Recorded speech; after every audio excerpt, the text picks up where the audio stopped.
Boa noite a todos. Vamos então, assim, nesses instantes, nos serenando, nos acalmando, elevando os nossos pensamentos até Deus, nosso Pai, a Jesus, nosso Mestre, a Frei Fabiano de Cristo, que nos acolhe em sua casa com tantas oportunidades. E assim vamos nos imaginando no salão da casa de Fabiano, recebendo todo o auxílio desses espíritos abnegados, amorosos, que estão sempre ali dispostos a nos auxiliar. Que possamos estar abertos para recebermos toda a ajuda e de nossa parte que também possamos doar o que houver de melhor em nossos corações, para que seja aproveitadas nossas melhores vibrações aonde se faça mais necessário nesse momento. Pai nosso que estais no céu, santificado seja o vosso nome. Venha a nós o vosso reino, seja feita a vossa vontade, assim na terra como no céu.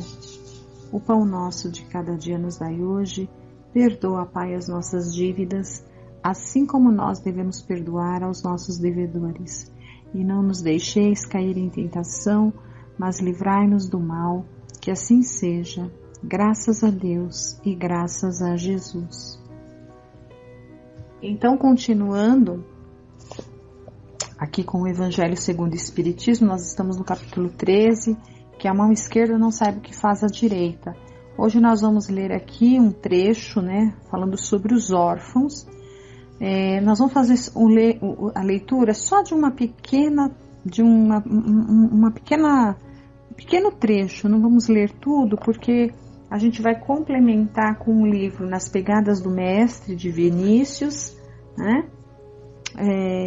e devido ao tempo, mas assim, quando tivermos a oportunidade, de fazer a leitura na íntegra desse item 18 aqui do Evangelho segundo o Espiritismo, que hoje a gente vai ler só um parágrafo, tá? Para poder dar tempo da gente estudar melhor aqui a lição de Vinícius. Então, essa mensagem, é uma instrução, foi dada por um espírito protetor em Paris, 1880. A gente vai pegar só o comecinho aqui, para a gente entender, Meus irmãos, amai os órfãos, se soubesseis quanto é triste estar só e abandonado, sobretudo quando criança. Deus permite que existam órfãos para nos animar a lhe servirmos de pais, Então vamos ler só essa primeira frase aqui, olha. Deus permite que existam órfãos para nos animar a lhe servirmos de pais. Então veja, no mundo de provas e expiações são várias aí as categorias de situações diferentes, de provas, de expiações, de sofrimentos pela qual as criaturas passam já desde tenra idade, muitas vezes no caso aqui uma orfandade, Então um motivo tem, porque Deus, sendo soberanamente justo e bom, ele não ia se comprazer em que alguma criatura, algum dos seus filhos, um sofrimento, uma rejeição até, em caso de abandono, ou às vezes em caso de tragédias mesmo, que perde ali os pais ainda em tenra idade e fica só e abandonado no mundo, como colocou aqui. É muito cruel isso daí, se a gente for pensar friamente, como que Deus pode fazer isso com um dos seus filhos, Mas a gente sabe que tudo que Deus faz é perfeito. Então, certamente, se bem aproveitada, bem suportada, bem vivida, essa prova dura e difícil para essa criança, que certamente é preparada para isso, Porque nós também sabemos que Deus não dá um fardo superior às forças de quem tem que carregar. Então, que a gente sempre tem em mente que se a prova veio para nós, é porque Deus sabe que a gente tem condições de suportar. A gente tem. Assim como Ele sabe também se a gente vai fracassar ou não. Claro que Deus sabe se a gente vai fracassar ou não. Mas nós temos a condição de não fracassar. Nós temos toda a condição de não fracassar. Porque senão seria indiscriminado isso daí, ele poderia fazer uma coisa sem razão, E Ele é a razão absoluta, é a razão de todas as coisas, é a inteligência suprema, Ele não falharia nesse ponto. Então, por mais difícil que seja a prova, e mesmo Ele sabendo que a gente pode, que a gente se vai ou se não vai fracassar nela, mesmo Deus sabendo disso, Ele sabe que se acontecer o fracasso, Ele foi por qualquer outro motivo, qualquer outra fraqueza que nós tenhamos ali de não ter conseguido buscar em nós mesmos uma força suficiente de vencê-la. Mas que condições tínhamos com certeza. Isso a gente não pode perder de vista. E é uma modalidade de prova, de expiação também, talvez, que se é permitido existir nesse nosso mundo, muitas vezes é até para animar outras pessoas ali com impulsos, ali mais amorosos, mais caridosos, a servir de paz. Porque, como foi lido, nesse primeiro parágrafo, porque o objetivo aqui nesse planeta, de toda criatura de Deus, não é outro senão esse. Uns ajudar aos outros. E, em último análise, nós estaremos ajudando a nós mesmos. Então, aquele que pode fazer alguma coisa para o outro, deve fazer. Então, existem os órfãos, mas existem aqueles que também, por outro lado, que querem ser pais, que também estão ali dentro do seu quadro de provas, e muitas vezes também de expiações, que às vezes querem ser pais, mas não conseguem também por algum motivo justo, Então, um ali apoiando o outro vai resolver essa equação, E existem ainda aqueles, como um Divaldo Franco, um exemplo aí, que tem mais de sei lá quantas crianças adotadas, que fazem isso única e exclusivamente pelos impulsos ali do amor mesmo, Já tem uma condição tal que faz isso, não é porque está passando, a prova de não ter um filho e tal, e não sei o que, e não poder gerar um filho, faz porque tem amor suficiente para doar para muitos, ou para um, ou para...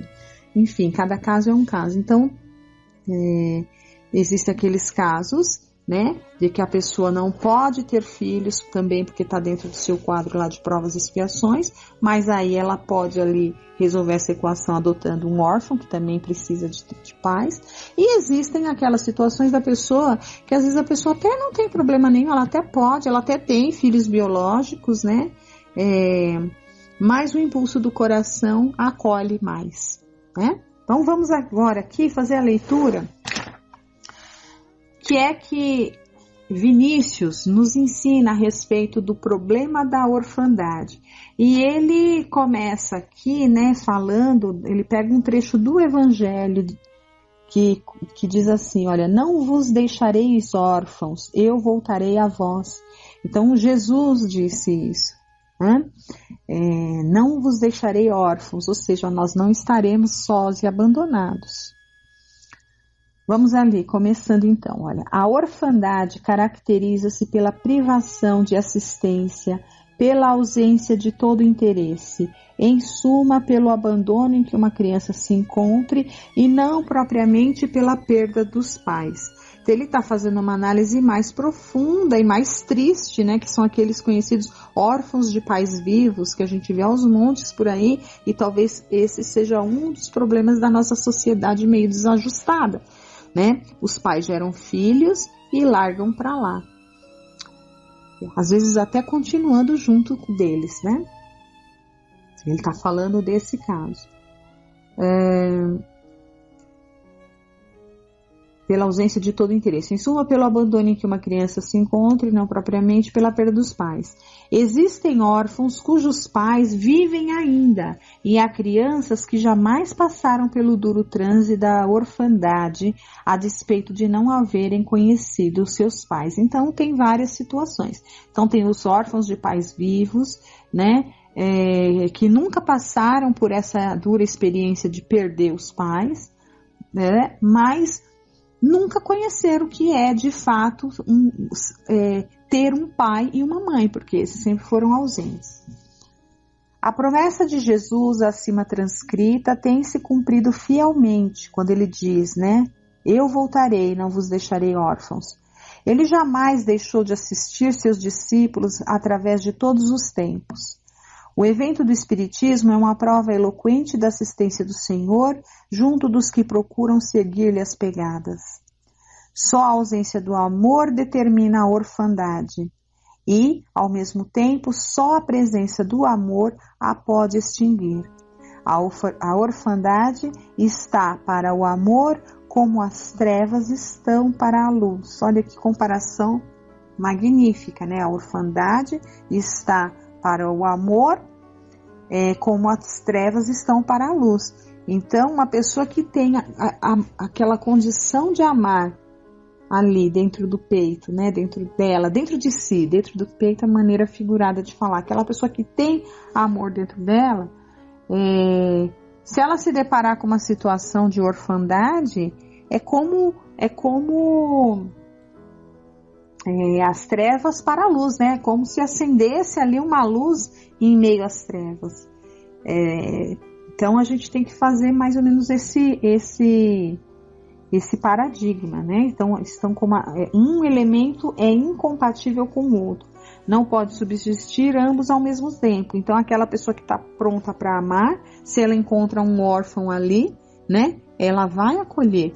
Uma pessoa que tem esse amor dentro do coração, ela jamais vai descuidar de um filho, ou menos ainda abandoná-lo ao Deus dará ali, né? Então são coisas incompatíveis. Ser mãe não é gerar filhos. Ser mãe é amar a infância. Mãe é uma expressão que significa carinho, dedicação, desvelo, sacrifício. Para que a criança não se encontre órfã, não basta que ela tenha ao seu lado a mulher que a gerou. É preciso que essa mulher seja sua mãe. Pai, a seu turno, quer dizer previdência e providência. Além de longâmine e misericordioso, ele prevê e provê o bem da mocidade. Então isso é ser pai e mãe, que muitas vezes a gente vê na sociedade moderna que falta muito isso. Está ali ao lado da criança, mas a criança está totalmente largada ao Deus dará, não tem um condutor moral ali, né? Na terra existe a orfandade no que respeita às crianças abandonadas, porque os homens vivem divorciados da moral evangélica, completamente alheios aos ensinos e às exemplificações do Mestre Divino. A orfandade atesta a ausência de cristianismo nos corações e nos lares. Só os lares cristianizados resolverão o problema orfanológico. Então, o que ele está dizendo é assim, ele diz que estamos divorciados da moral evangélica, sim, porque o evangelho nos ensina o quê? A tratar dessa nossa questão moral, né? A seguirmos o Cristo como nosso modelo. E o Cristo vem nos ensinar o quê? O amor, a caridade, né? Então, se nós não conseguimos desenvolver esse sentimento conosco mesmo, nem dentro do nosso lar, com o ser que a gente gera, começa aí a orfandade, né? E isso só vai ser resolvido naqueles lares em que impera o evangelho, em que impera a vontade de estar vivendo realmente conforme a vontade de Deus, conforme os desígnios de Deus e conforme os exemplos do Cristo.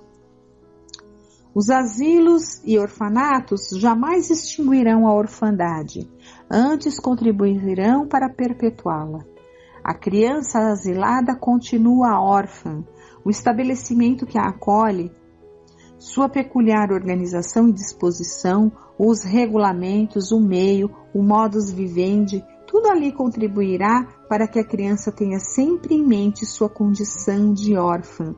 Então, assim, é um acolhimento, mas não é um acolhimento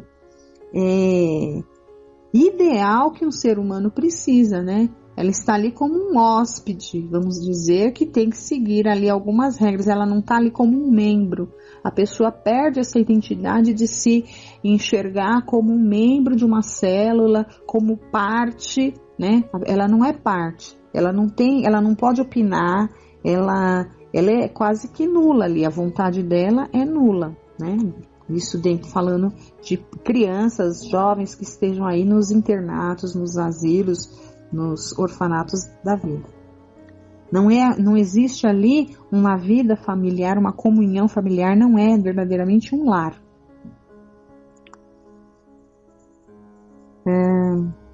O reverso se dará se ela for adotada por um lar cristão.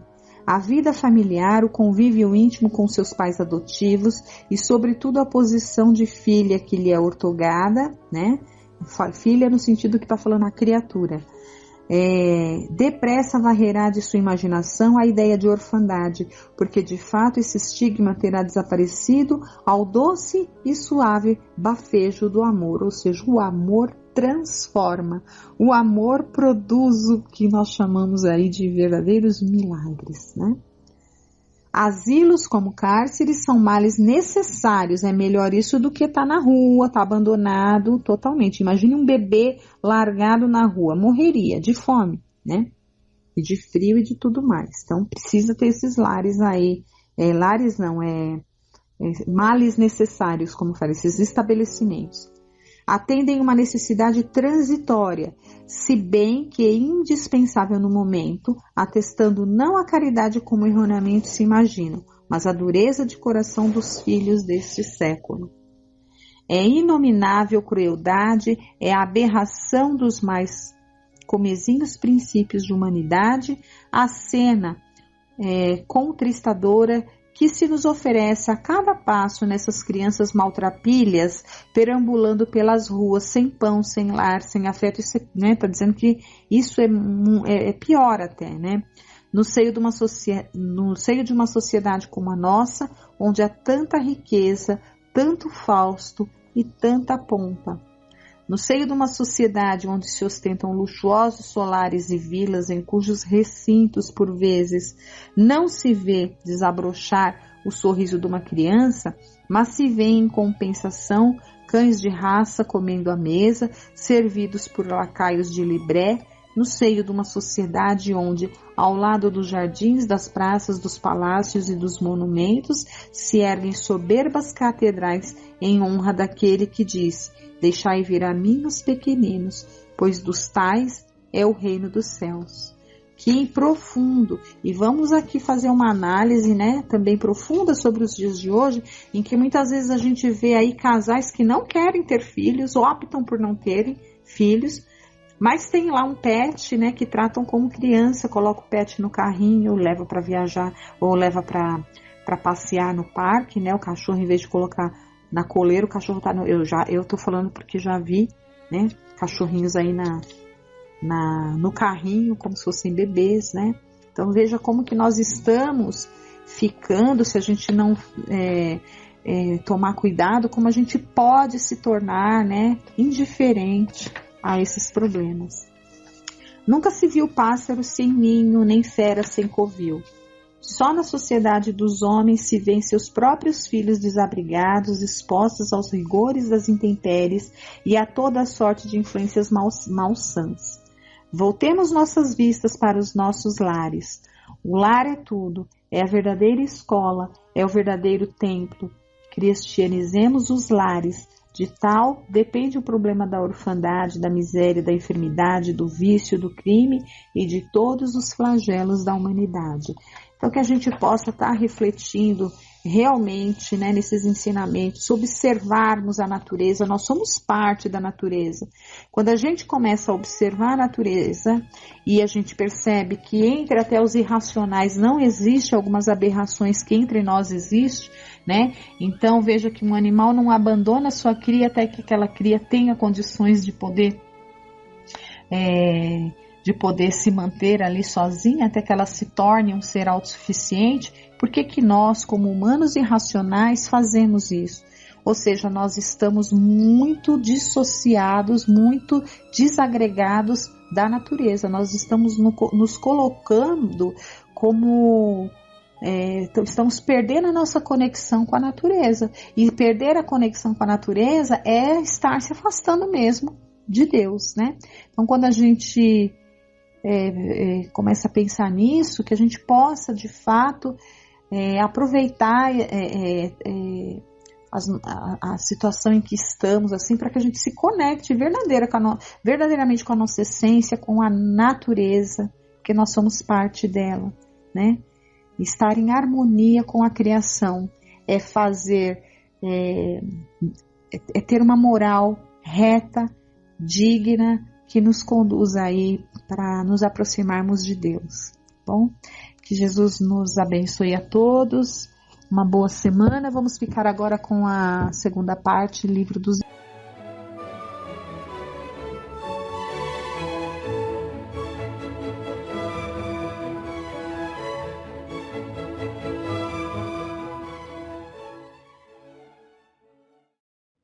Boa noite a todos, é muito bom estar aqui unidos com vocês neste momento para refletirmos sobre os ensinamentos que os Espíritos nos oferecem para compreendermos melhor a nossa vida, e as questões aqui estão bastante relacionadas com a mediunidade. Nós estamos aqui no capítulo 8 da parte 2 do Livro dos Espíritos, que fala sobre a emancipação da alma. A emancipação da alma se refere às horas de sono, quando a alma se desprende do corpo, e também se refere ao sonambulismo, que são momentos assim de desprendimento do corpo, né? Da alma desprender-se do corpo por alguns momentos. Claro que não totalmente, né? A alma fica ligada ao corpo por um cordão fluídico enquanto estiver encarnado, né? E hoje, mais especificamente, vamos ver sobre o item 6 desse capítulo 8, que é o êxtase. Também tem questões relacionadas ao sonambulismo. Começando pela questão 439. Qual a diferença entre o êxtase e o sonambulismo? Resposta: o êxtase é um sonambulismo mais apurado. A alma do estático é ainda mais independente. O estático pode ir a lugares ainda mais distantes comparado a outros estados de desprendimento.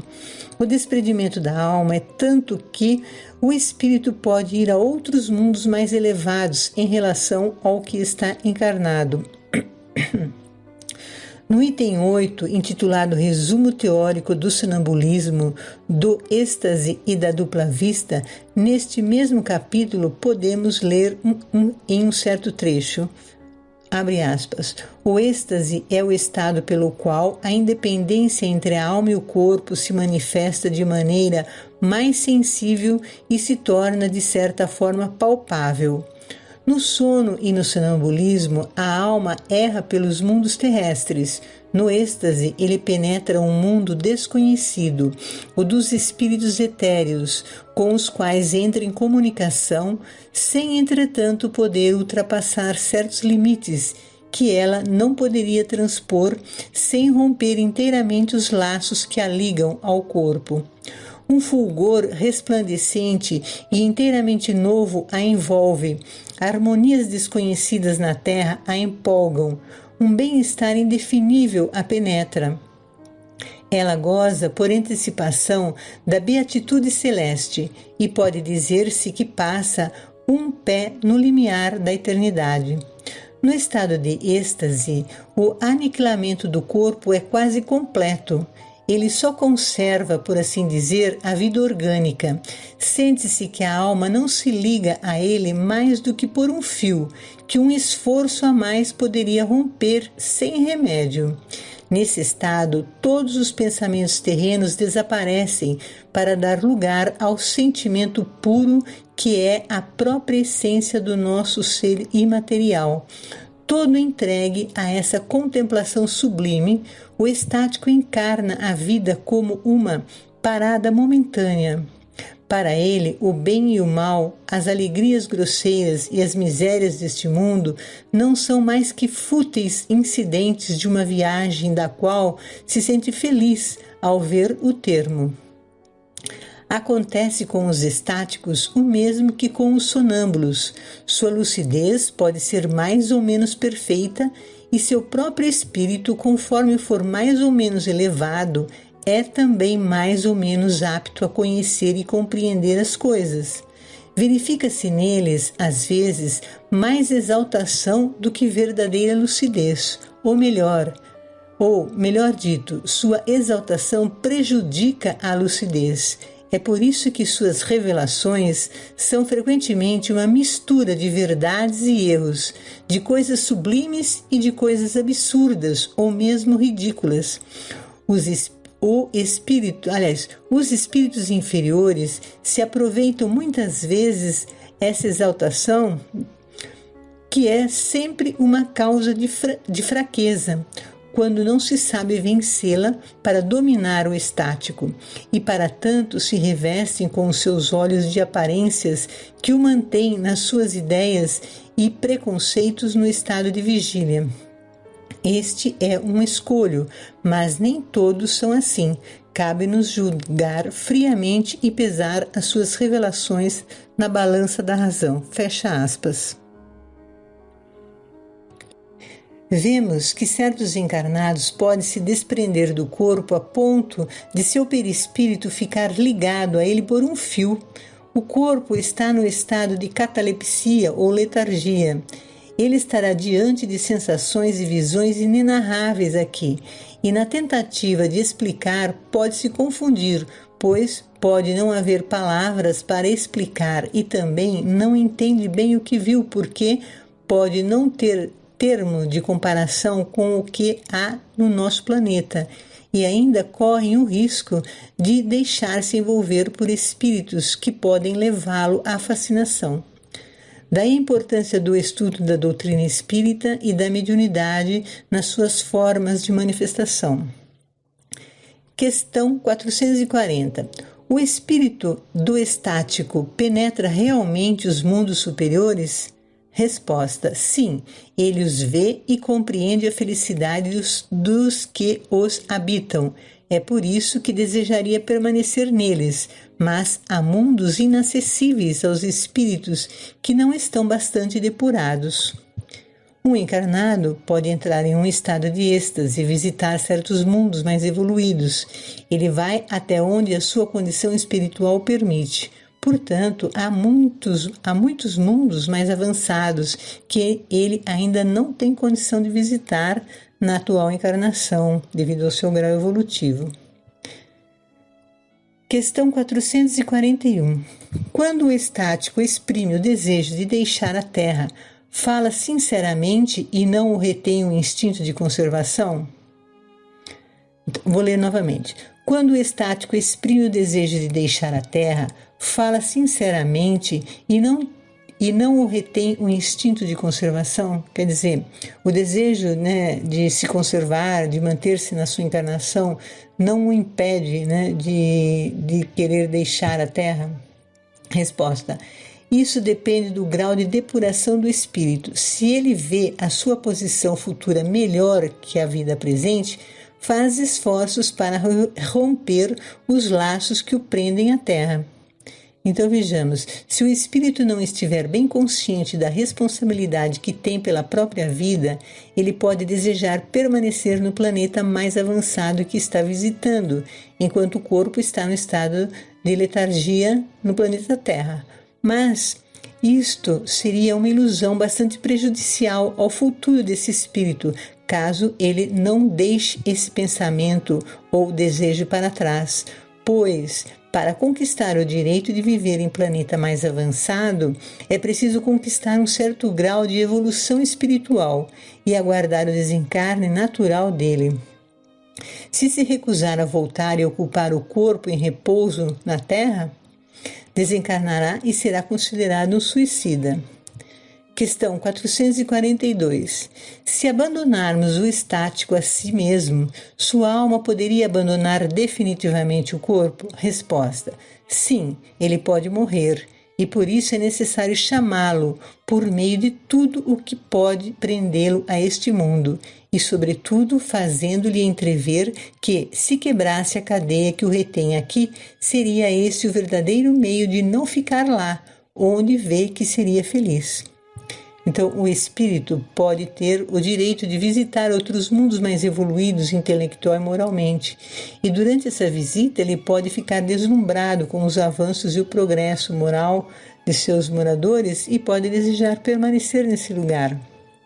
Como já foi comentado na questão anterior, forçar o desligamento do corpo é suicídio e o espírito estará criando uma prova grave e desnecessária. Questão 443.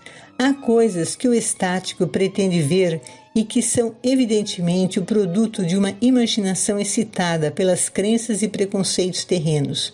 Tudo o que ele vê não é então real? Resposta: o que ele vê é real para ele, mas como o seu espírito está sempre sob a influência das ideias terrenas, ele pode ver à sua maneira, ou, melhor dito, exprimir-se numa linguagem de acordo com os seus preconceitos e com as ideias em que foi criado, ou com as vossas, a fim de melhor se fazer compreender.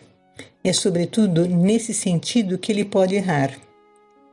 Vejamos então, o espírito observando um mundo mais avançado que a Terra, ele certamente observará objetos e paisagens bem diferentes do planeta Terra, mas como ele não tem conhecimentos relacionados ao que observa, pode acabar imaginando objetos e seres que fogem à velocidade. É como uma associação de ideias com base em fatos ou coisas que lhe são estranhas e em outras questões relacionadas à imaginação que ocorreram um dia na infância ou fez associações com histórias fantásticas que ouviu um dia. Questões 444. Qual o grau de confiança que se pode depositar nas revelações dos estáticos?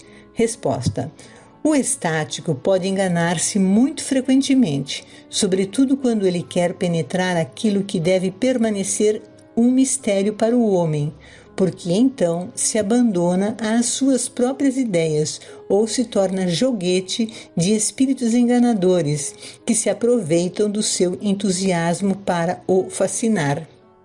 O estático é uma pessoa no estado de êxtase, ou seja, o espírito está num certo grau de desprendimento do seu corpo. O corpo, então, está num estado de sono profundo, na catalepsia ou na letargia. O estático pode se enganar com o que vê, como já vimos em questões anteriores. Se ele quiser ir além do que ele pode ver ou saber, corre o risco de incorrer em um processo de fascinação provocado por espíritos imperfeitos, mas muito inteligentes. A mediunidade pede equilíbrio, bom senso e entendimento através do estudo dos ensinos da doutrina espírita. Também ter fé em Deus e procurar a reforma íntima estudando e praticando os ensinamentos do Cristo.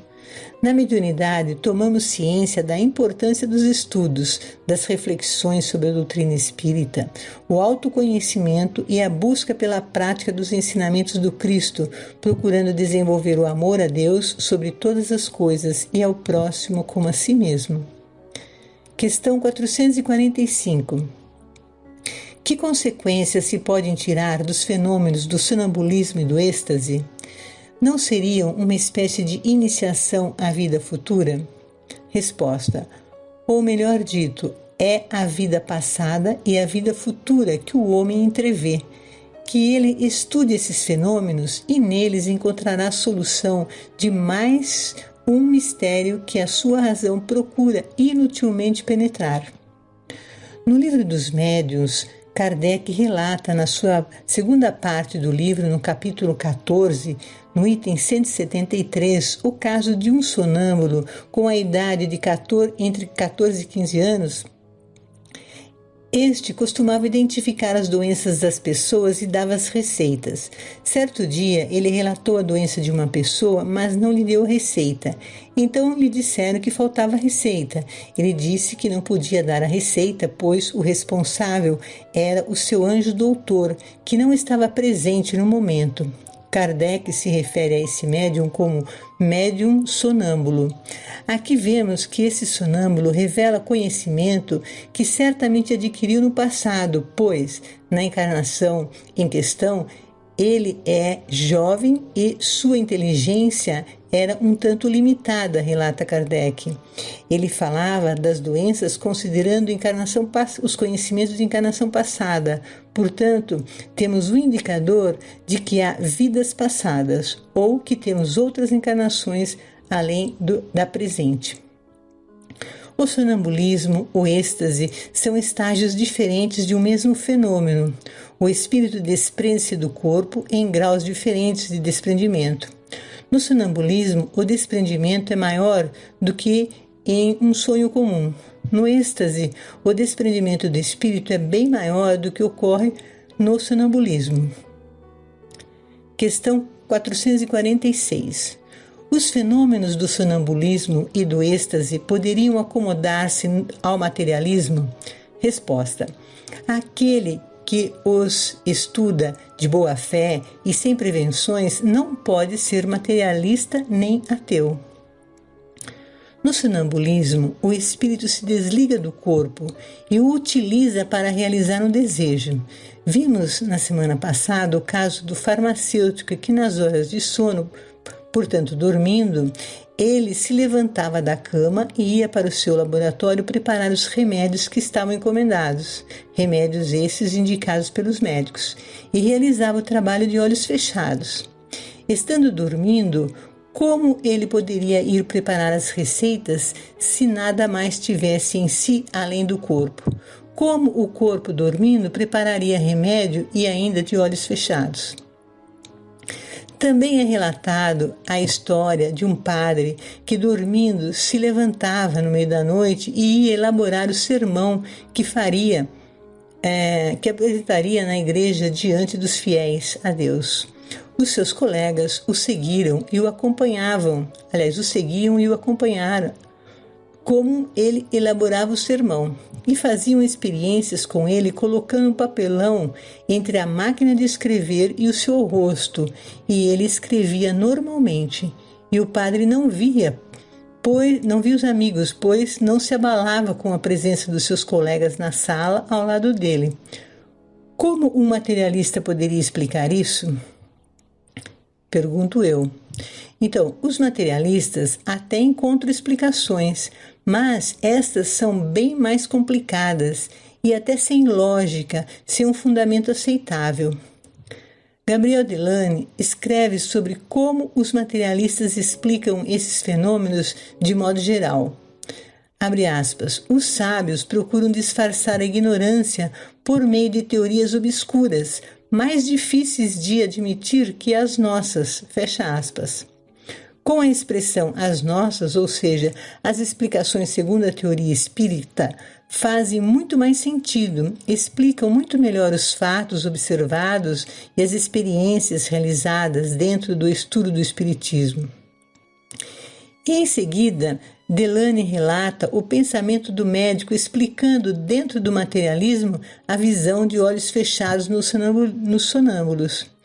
Esses dois casos são citados no livro O Espiritismo perante a Ciência, na segunda parte do livro do capítulo 2. O livro foi escrito, como já disse, por Gabriel Delane.